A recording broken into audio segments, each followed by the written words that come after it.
پاکستان کے ایک شہری نے chief justice supreme court of Pakistan سے ایک اہم ایشو پر درخواست کی ہے۔ عنوان ہے اس درخواست کا، جب مر جائے گی مخلوق تو انصاف کرو گے۔ درخواست گزار نے کہا ہے کہ ملک بھر میں الیکٹرک سپلائز کمپنی سے درج ذیل 13 نکاتی ٹیکسز کی وضاحت طلب کی جائے۔ نمبر 1، بجلی کی قیمت ادا کر دی تو اس پر کون سا ٹیکس؟ نمبر 2، کون سا فیول پر کون سی ایڈجسٹمنٹ کا ٹیکس؟ نمبر 3، کس پرائس پہ الیکٹریسٹی پہ کون سی ڈیوٹی؟ نمبر 4، کون سے فیول کی کس پرائس پر ایڈجسٹمنٹ؟ نمبر 5، بجلی کے یونٹ کی قیمت جو ہم ادا کر چکے ہیں پر کون سی ڈیوٹی اور کیوں؟ نمبر 6، ٹی وی کی کون سی فیس جبکہ ہم الگ سے پیسے دے کر کیبل استعمال کرتے ہیں؟ نمبر 7، جب بل ماہانہ ادا کیا جاتا ہے تو یہ بل کی کوارٹرلی ایڈجسٹمنٹ کیا ہے؟ نمبر 8، کون سی فائنانس کی کاسٹ چارجنگ؟ نمبر 2، جب استعمال شدہ یونٹس کا بل ادا کر رہے ہیں تو کس چیز کے ایکسٹرا چارجز؟ نمبر 10، کس چیز کے اور کون سے further charges? Number 11، with holding charges کس شے کی؟ نمبر 12، میٹر تو ہم نے خود خریدا تھا، اس کا کرایہ کیوں؟ نمبر 13، بجلی کا کون سا انکم ٹیکس؟ نمبر 14، اگر گزشتہ 6 ماہ میں ایک دفعہ بھی آپ کے یونٹ 200 کو ٹچ کر جائے تو اگلے 6 ماہ کے یونٹ کا ریٹ پہلے 200 یونٹ والا ہی ہوگا، جبکہ ہر مہینے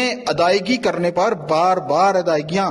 یہ کون سا ظلم کا فارمولہ ہے؟ یہ اس شہری کی درخواست ہے chief justice supreme court of Pakistan سے۔ سب احباب سے درخواست ہے کہ اس ویڈیو کو جتنا ہو سکے سوشل میڈیا اور تمام گروپ میں شیئر کریں، اس سے بھی آپ کے بچوں کا مستقبل جڑا ہے۔ برائے کرم کم از کم 5+ گروپ میں سینڈ کریں۔ شکریہ۔